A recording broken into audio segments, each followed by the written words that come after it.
people in Wichita had been terrorized by the BTK killer for 30 years. BTK has killed 7 people, Chief. What kind of leads do you have? No solid leads at all. When they finally announced that there was a serial killer on the loose, what was that like for you? That was a pretty big buzz. The one thing BTK likes more than anything else is publicity. When he went uncaught, it just confirms for him he's smarter than the police. The question for Wichita back then is how many more people are going to die?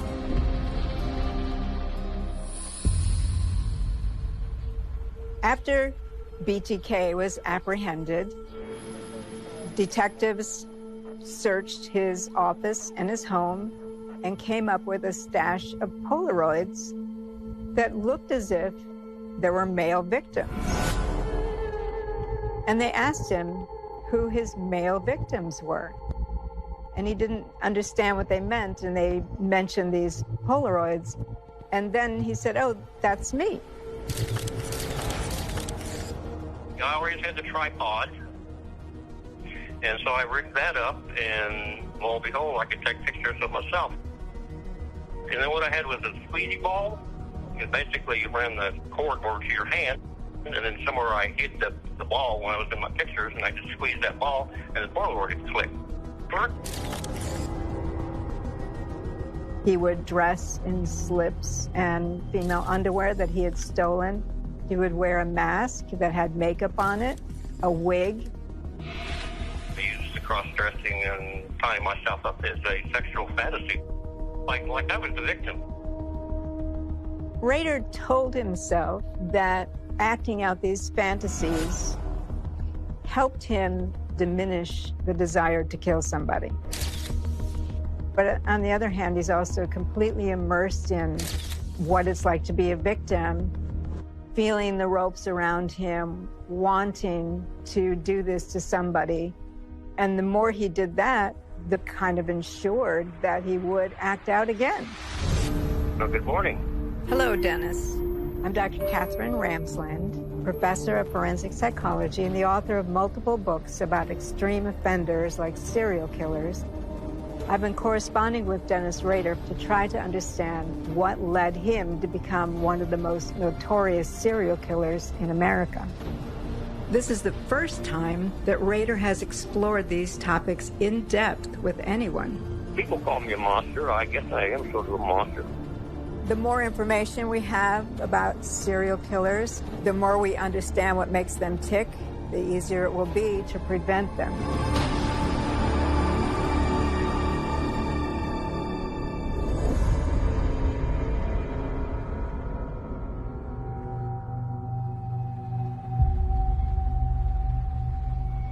Sexually compelled serial killers tend to get addicted to what they're doing. They tend not to have control over the addiction, but Rader did take breaks. He went 3 years. He went 5 years. So he stands apart from many of them in that it's more an identity thing. He wants to be a serial killer than that he can't help himself. Because he could help himself, and did. Through the work I've been doing with Dennis Rader, I'm hoping to dissolve some stereotypes to include outliers like him and show that we need to accommodate more data than we have in the past about serial killers. The most important thing that everyone can do is certainly be aware that we do have a very serious problem. When the announcement came out from the police that there was a serial killer in Wichita, Rader found that exciting. Finally, he had gotten some attention, even though they didn't know who it was. He enjoyed the idea that he was terrorizing the Wichita area. The hunt began Friday when Kate received this letter from the man police say is the killer of 7 people over the past 4 years. He calls himself the BTK Strangler and promises to kill people. I knew they would say something about it on TV. You know, BTK sent us a letter. That was an extremely big high, I can tell you that. Why do you think you wanted this recognition? Along my childhood, I've always felt like I was an underdog. And that somewhere along the lines of getting a high in recognition, I think it's like the movie stars and stage people, they see the picture in a newspaper or a story about them. I think they get a rush on that. Rader never grows up in terms of the attention he needs. It all goes back to that arrested development. Of course, keep in mind, you're not dealing with a, quote, normal criminal. Assuming that the person is still alive, that person is going to kill again. When Chief Lemonium announced that we did, in fact, have a serial killer, people were frightened. It had changed the entire complexion of how people went about their daily routines in Wichita. Police were just baffled. They didn't have an answer. Usually if somebody got murdered in Wichita, we had an answer pretty quick. Saying Wichita and the term serial killer in the same sentence, I never thought I'd do that. And particularly terrifying for young women because are they going to be next? And that's what everybody thought. BTK messed with your mind. He was controlling the police department, he was controlling the news media, and he was controlling the public. While Wichita is reeling in fright, Rader is going about his business, pursuing his degree in the administration of justice. While you were in school, you were also committing your own crimes. Were you listening for things that would help you? Yes, I was very careful with the forensics. I made sure I didn't leave my fingerprints. I wore rubber gloves, ones that you use when you're washing dishes. He learned a lot about how police investigated crimes, which helped him to know what to do, what to avoid. That subject matter just helped him to become a better predator. What did you want to do with your degree? I tried for the Wichita Police Department, I tried for the Sheriff's Department, I tried for the Highway Patrol, and all three of them turned out. Serial killers who are attracted to law enforcement know that a police officer is in position to know a lot about potential victims, and they can approach people with a sense of authority by flashing a badge and getting people to go walk away with them. We not only read, of course, what he wrote, every piece of paper was examined, everything was looked at for evidence. Not one piece ever had a fingerprint, had a hair, had a fiber that could be identified. And to me, that's why he feels confident in sending these letters. You would get these mailings and they would be in all kinds of bizarre shapes. I thought there might be something symbolic about what he was sending. It was just the fact he thought he might have touched it and he didn't want anyone to see his fingerprints. Rader has an attitude that he is smarter than other people because he's more vigilant, he's more attuned, he watches people as a predator in ways that most people are not doing. So as he's also developing knowledge about law enforcement and investigation procedures and forensic practices, that's just increasing his sense of, now I know what to do, and no one will be able to touch me. Studying that is very important to our understanding of serial killers, because if they really believe they are untouchable, that's where they'll make their mistake. As my partner and I tried to puzzle out what we could do to advance the case, really the only thing that we knew of that he had created and touched, held, was the communications. Now, the letters were typewritten and then copied multiple times. In 1978, there was not a copy machine on everyone's desk. So we sent a detective to hand carry the evidence to Rochester and had Xerox work with the material for about a week. They were able to trace one of those copies by looking at the fracture and scratch marks that were present on the plate that you laid the copying material on. And they were able to trace the two copy machines back to public use copy machines, the kind where you just put a nickel in the slot and make a copy. One was in the basement of a building at Wichita State University, and the other one was on the second floor of the public library, actually where the first Otero letter was found. The one thing that we did not have before was that somehow this perpetrator had a connection to Wichita State. One of the people that went to our church worked with Xerox. So he eventually figured out one of my original letters came from the copies from WSU. He was that sharp enough that, whoa. After I found that out, whatever I copied, I didn't send that in. I went to different copies before I sent it in. After you knew that they had traced your Xeroxing to Wichita State, did it scare you that they were closing in on you? It did. I prepared for the police to come knocking on my door. There were times when I thought they were closing in, and I would move things around and kind of clean up a little bit. And I had hidey holes here or there. Rader would keep these journals to describe what he was doing. He had his own drawings, plus he had various items for his hit kits. As these things piled up, he needed places to secure them against anyone finding them and figuring things out. So basically the items from both his murders and his fantasies went into these hidey holes. I had some cabinets at home that I could hide stuff in. There was a shed. I had old barns I get stuff in. And then I had hidey holes underneath the house, crawl space, and I had hidey holes up in the attic.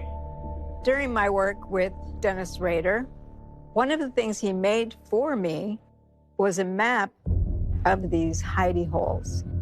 The map itself indicates the various places around Wichita he would have gone to hide some things. Like he would find an abandoned piece of equipment that had sat there for months, so it looked like nobody was going back to it. So he might use that as a temporary stash. He buried a few things. It was important for him to have this rigidity, this regularity of the map, which is exactly the way he lived his life. And after 1979, BTK seemed to have vanished. BTK all of a sudden just kind of disappeared from public eye. There were no murders that we knew of. Everything kind of died down and started to get back to normal in Wichita, Kansas. You got Wichita all in a frenzy over a serial killer, and then you went quiet. What were you doing? Well, Harry was born in 78. Right. Fatherhood was big for me at that time. And I graduated in 79, so there was another factor. I did not have time to do anything in the evenings. When you ask an expert why a serial killer stops, they normally are going to tell you they die or they are in prison and can't have access to other victims. But he said he was always hunting. It just had to be perfect for him to decide to go forward with a hit.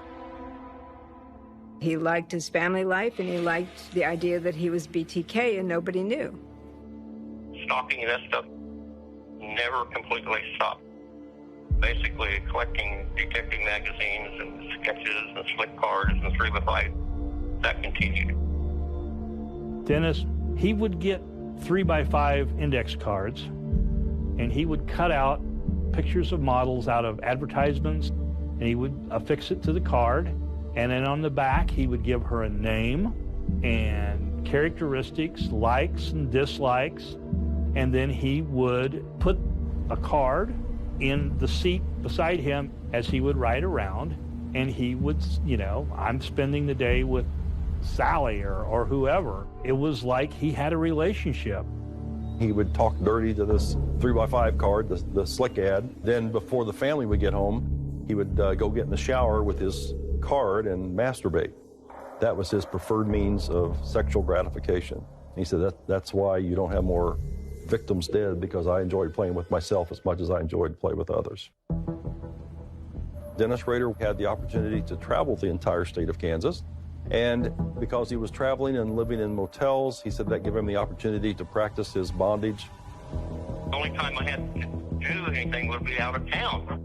That's when the motel parties started. One of the things that Rader did to kind of compensate for the fact that he didn't have time for victims was come up with what he called motel parties. And The motel parties were autoerotic kinds of activities. He had dolls that he used to help facilitate his imagination, and he would experiment. I'd work up a sexy frizzy by doing bondage. A lot of times I'd have pictures of the girls and go through that, lay them out, rearrange them, look at them, or bring things out from the hidey holes of my collection that I got from victims. Rader often would take items from his victims' homes that he could then use to replicate what he had done to them, but in an autoerotic sort of scenario. So he might dress in a slip or pantyhose or underwear that he had taken and imagine what it must have been like for one of his victims to know that they were about to die. I bought a nice big suitcase and it had a lock on it. When I was packing up and ready to go out of town, I would take enough of those things with me. When Paula was at work and I had time off, I would wash all the stuff, clean it all up, and dry it out. And I started to be real careful I didn't leave anything in there. And then I'd hide that back in my regular closet. Rader grew careless, and there were times when he would use the privacy of the home to do some of his autoerotic activities, dress himself in a woman's slip, maybe his wife's, put a noose around his neck. And at one point, his wife came home unexpectedly. My wife caught me twice, and boy, she was really upset, and I was upset because I got caught. She just told me, this is it. You ever do this again, ever catch you, we're going to leave. They're going to take the kids. We're going to divorce you. I made sure that would never happen again.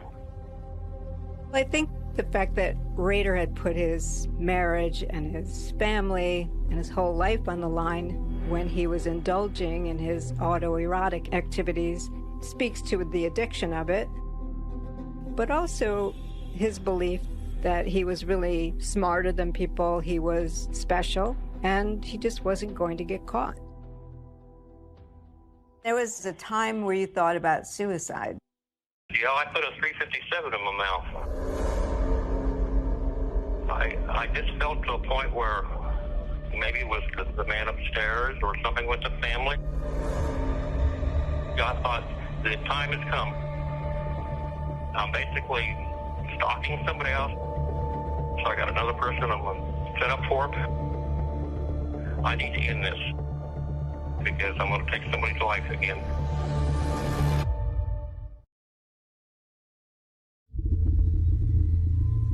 You put a loaded 357 in your mouth. Yep. I was just in that mood to take my life. And what did it feel like when you didn't pull the trigger and you put the gun down? Then what went through your mind? I guess I chickened out. I just couldn't do it. Well, it sounds like you gave it a lot of thought. Was that about having regrets and remorse? That may be. I feel guilty to a degree. One time I was more religious than I am now. I thought, well, gosh, if indeed heaven does exist, what will my grandparents think of me while I'm doing all this?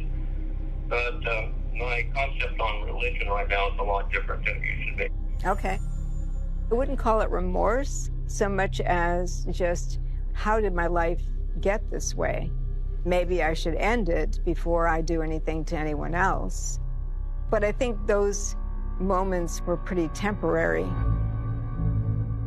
The first thing you have to realize about psychopaths is they're wired different. They don't feel emotions the same way regular people do. The best way to describe a psychopath dealing with emotions like guilt or shame or remorse, which don't exist for them, is if emotions are color, they're colorblind. Regular people in the normal population, we can look at a traffic light and see red for stop, yellow for caution, green for go.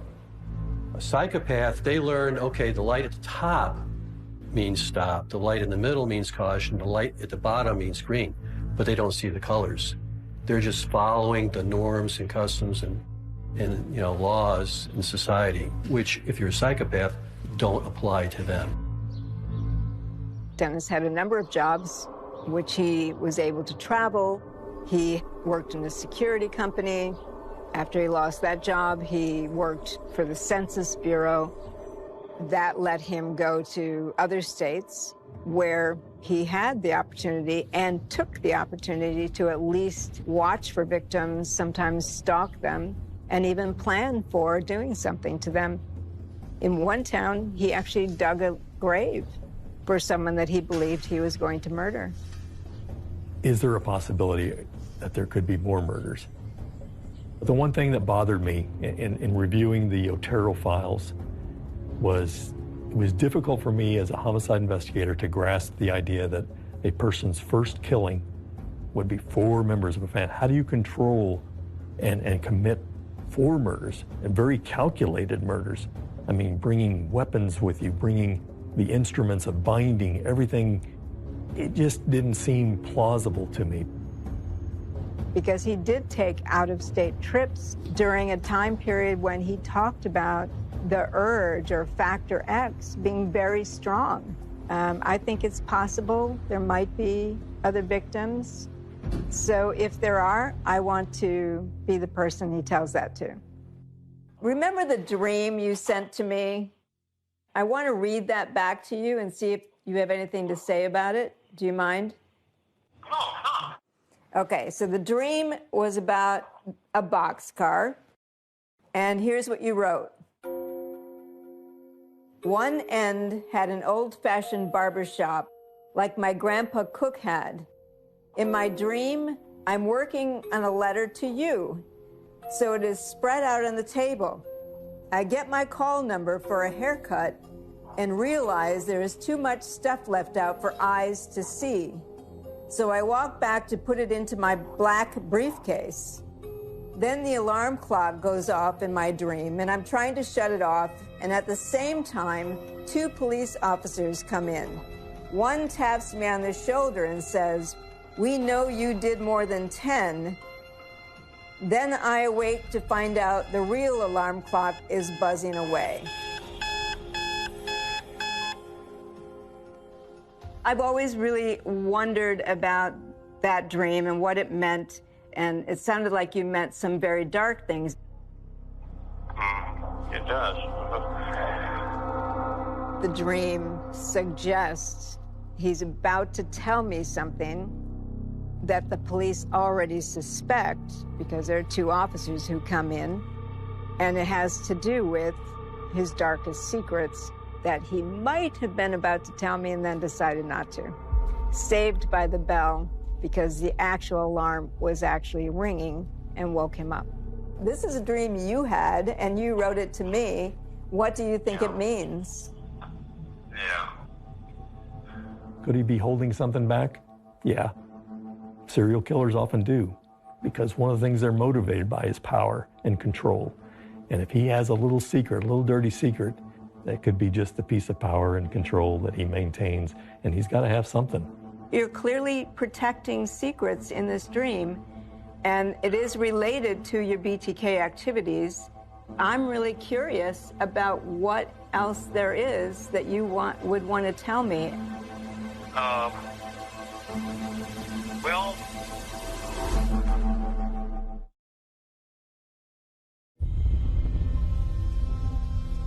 this dream is related to your BTK activities, and it is something that you're writing to me, but you don't want other people to find it.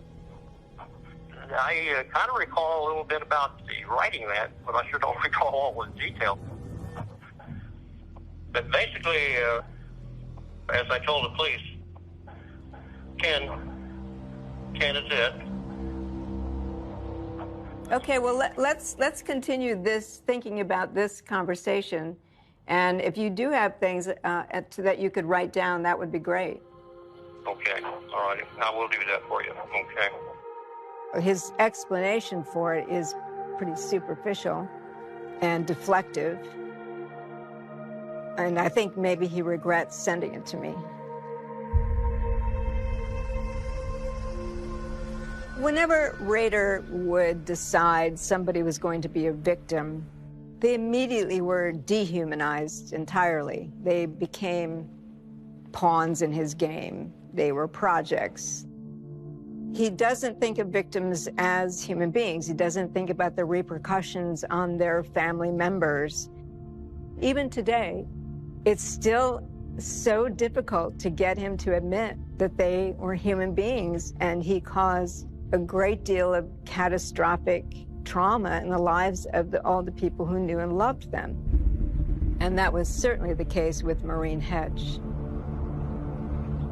We're in the neighborhood of Park City, where Dennis Rader lived, on Independence Street. And just down the street was a neighbor named Maureen Hedge. She was a 53-year-old woman who lived alone, had no dog, seemed to have a male friend who came in and out but didn't live there. If I walk by one of the blocks or something like that, I just wave at her and say hi. She's usually out in the front yard tending her flowers. And then one day, when he was looking at his window and he saw her out there, he imagined his hands around her throat. At that point, Maureen Hedge became a project. And he had been dormant for 7 years.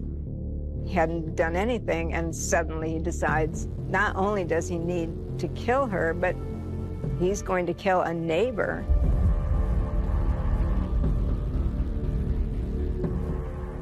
Rader was a Cub Scout leader, and he used that to stalk victims and to kill victims when the opportunity would arise.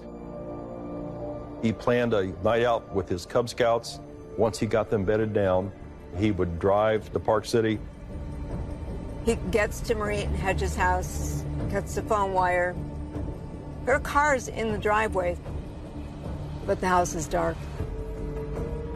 He broke in and realizes she's not home. Apparently she's out on a date. But then he hears a car door. He went into her closet in her bedroom and heard the two of them come in. That was a long wait. I had to wait a long time in the closet. And I bet I spent an hour and a half in that closet before he left. But he left, and then she went to bed. That's when Rader made his move. But what was interesting in this is he was going to change his signature behaviors, aside from cutting the phone line. He was going to take her body out. His plan then was to take her to the church. He had keys to the church as a member of the governing body of that church. Took her to the basement, staged her in various positions, took photographs with his Polaroid, and then disposed of the body. We start seeing these big changes in between his crimes. He's getting more emboldened, and in being more emboldened and more narcissistic, he's simultaneously getting more reckless, sloppy, and disorganized. My name is David Zickel. I was a police officer for the city of Park City. April 28th, 1985. I was working the day shift. Early in the morning, I got a call to check the welfare of Maureen Hedge. She hadn't reported for work, and that was very unusual for her. When Maureen wasn't found in her house, we made a missing persons report on her. Then her car was found a few days later at a bowling alley in northeast Wichita, and everybody kind of figured that something foul had probably occurred. The body was discovered here at 53rd Street North, just east of Webb Road, a bit west of the area that police had been searching all weekend for some clue to the disappearance of 53-year-old Maureen Hedge. There wasn't any suspects right away, so when her phone line was cut, we thought that was very suspicious, but we didn't know for sure it was BTK or a copycat, but we did have that in the back of our head that, you know, BTK had never been captured and this could be something, but she wasn't left in the house. She was removed from it. You think you could participate in church activities while at the same time harming other people? Yes, I did. Didn't it seem to violate what you believed? I know people would say, wow, what you did with Mrs. Hedge in the church, you know, the house of God, doing something like that, terrible. But I hadn't had any, what I guess you would call real bondage-type pictures of a female. You can argue all kinds of things about what's going on in his head, but practicality, I'm the president of the church, I've got keys to get in, I know when people are there. This is a pretty safe place where I'm not going to be seen or interrupted doing all of everything what I've got to do. But when you first decided to use a room in the church to bring a body, to dress, to take pictures of, did it seem weird? Like, why would you even think of using the church? No, it was a way to get what I wanted done.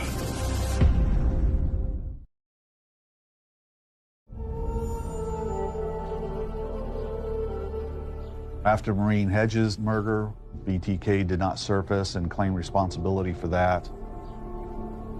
The reason he did not communicate anything to police or any media was she was in his neighborhood.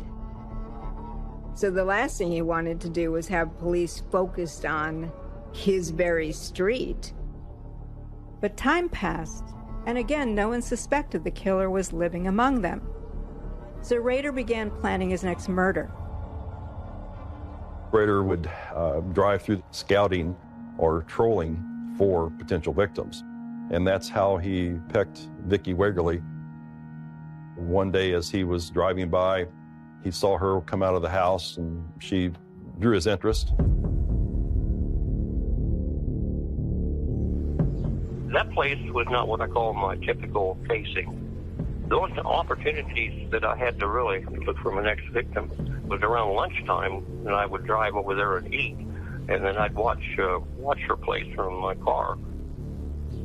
I used my rust of the telephone man. I had the hard hat on and the little symbol I stuck on it, and some gear that looked like telephone gear, you know, in my hands. He then went to Vicki Wegerle's house, talked his way in, that he needed to go look at her phone. She was very, very nervous and was watching him like a hawk. Her baby was playing on the floor in the front room. She said her husband was going to be home at noon. And at one point, he was fiddling with the phone like he was working on it. And when she turned her head to check on the baby, he pounced on her. Didn't you know that her husband was coming home? She mentioned it, but I thought, well, she may be lying on that. That was a big risk. It really was in the middle of the day, around noontime. So that was a big risk that my focus was on her. When her husband came home and found the baby and not her, he was initially upset, you know, that what's Vicki doing? You know, thought she'd gone to the store and left the baby there. But then when he walked back in the bedroom and saw that there was some comforters that were kind of disarrayed, he said, I knew that Vicki wouldn't leave the house like that. So he searched a little further in, and that's when he found his wife tucked under the bed, kind of secreted under the bed. By the time police got to Vicki Wegerle's house on West 13th, her heart had already stopped beating. She died within 15 minutes at Riverside Hospital. Her husband, Bill, supposedly found Vicki with a noose around her neck. Whenever raiders targeted someone, the callousness just sets in. And anything that that particular victim is associated with goes along with it. It's really striking to me that Rader, as a family man, has absolutely no concern about young children in a home where he has targeted a victim. At that time, the police accused her husband and just couldn't prove that it was him. They really thought that was him. After they interviewed him, that went unsolved. Never in a million years did people tie it to BTK, had any idea. Police were investigating it as a random act, and it just basically never was solved. Did you ever think about what it would be like for you if somebody entered your home and did something like that to your wife? I would have stepped in and fought him for sure, doing everything possible to protect my wife or my kids. But I mean, what if you found her dead, murdered? What would that have been like for you? Oh, that would have been very upsetting. It's like revenge to come back on me.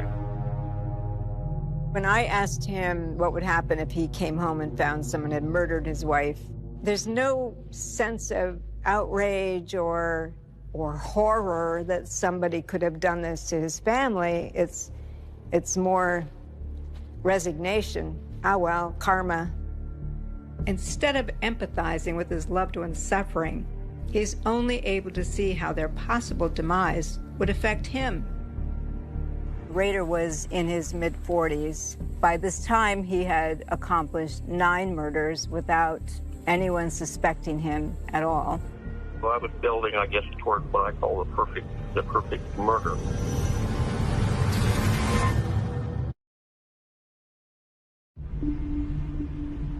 This is a bridge near Sedgwick, which is north of Park City.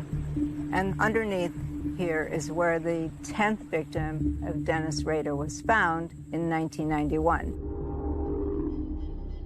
She had been here approximately 10 days before someone from one of the farms came across the body. Mom's name was Dolores, but people called her Dee. She was such a loving, giving person, and that's how I want people to remember her. She's that star that shines a little extra bright because of what she was in this earth and what she endured to leave this earth. And I think that's really important. Dolores Davis was the last victim of Dennis Rader. She became a project, as he called them. He was out in that area, saw her out in the yard, thought it would be pretty easy to get to her as a victim. There was a Boy Scout, a winter camp out for 2 nights. So he had various ways he could say where he was going to be, so an alibi. She had a date that evening, a dinner date, with her friend who she'd been seeing.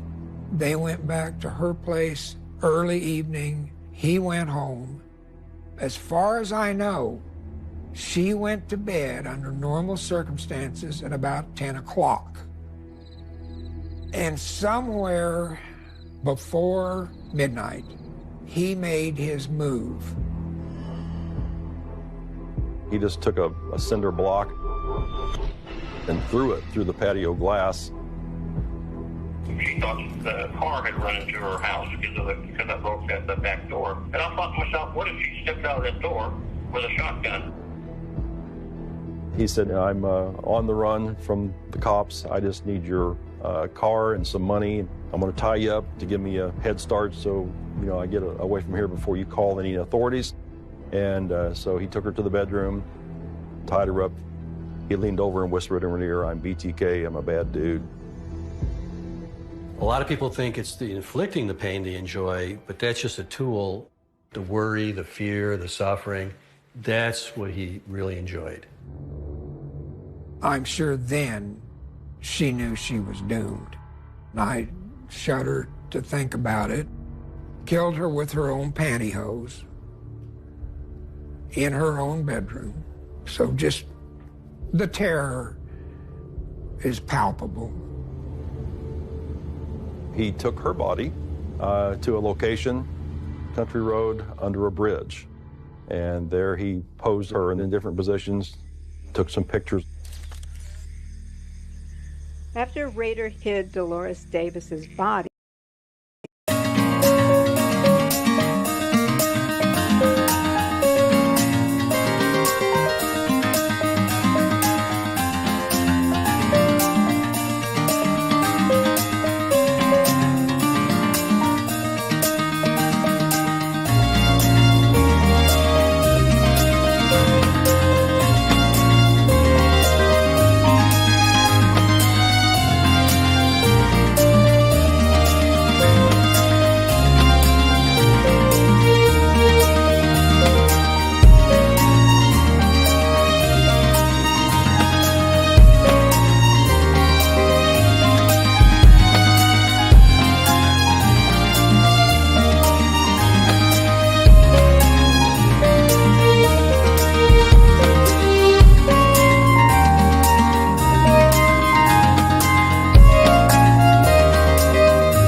he went back to the scout camp and snuck back in.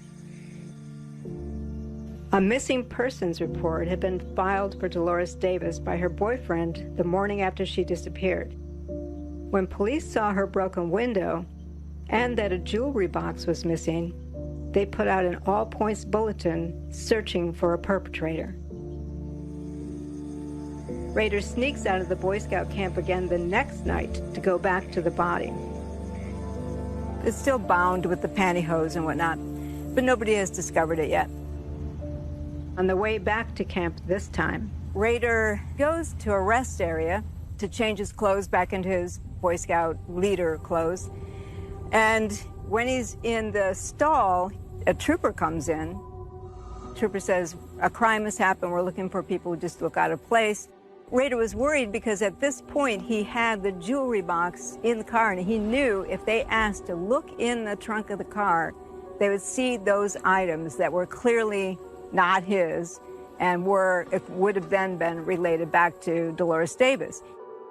I said it's all over. Lord, good Lord. My wife, my kids, and my family, friends are going to know all about it. Here I am caught like a rat in a trap. So Rader talks about the Boy Scout camp nearby. I'm just here on my way back to it. Trooper says, "Okay, you're not the kind of person we're looking for." And Rader goes back to the Boy Scout camp and is not a suspect in this crime. Rader made him feel like, well, an ordinary guy like this who volunteers for the Boy Scouts couldn't possibly be the person we're looking for. If your job was to question everybody and look in their cars, then you do that even with somebody who volunteers for the Boy Scouts. If I were using this case to inform law enforcement, I would show how an officer in the case actually made an error that let Rader go free because he adhered to the stereotypes. The enormity of what I was afraid had happened. Part of the frustration, the pain, was the fact that we knew so little. We had no witnesses. The car was clean of prints. There was nothing in the house. They had nothing to go on, really. The police did consider that certainly Hedge and Davis were part of BTK. I think they even thought Wegerle might be. But there were a lot of differences. Why would there be so much time between number 9 and number 10? It didn't make any sense at the time. What we didn't know is BTK was going to the store with us. He was eating popcorn at the movies with us. He was going to church with us. He was the guy next door. I can't tell you when BTK reappeared how shocked everybody was. We didn't know if BTK was going to show up in our bedroom. I can't even describe how frightening it was. He had followed me home, and then he started stalking me. I was in the mood. I had my hit kit, trying to get more notches on my gun. That was our first sighting of what we believe was BTK. I was just moving up the ante a little bit. Dennis Rader has gotten away with this for 30 years. We were in the newsroom going, oh my gosh. It regenerated the fear in Wichita. I was going to do something. I was at the height of my eruption. That was one of those moments you were just ecstatic.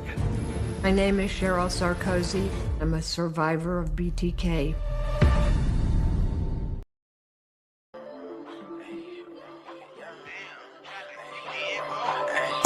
Brand nigga from the 9-1. Switch that over, that's the young blonde. I was at the West Coast, now I'm in the East Coast.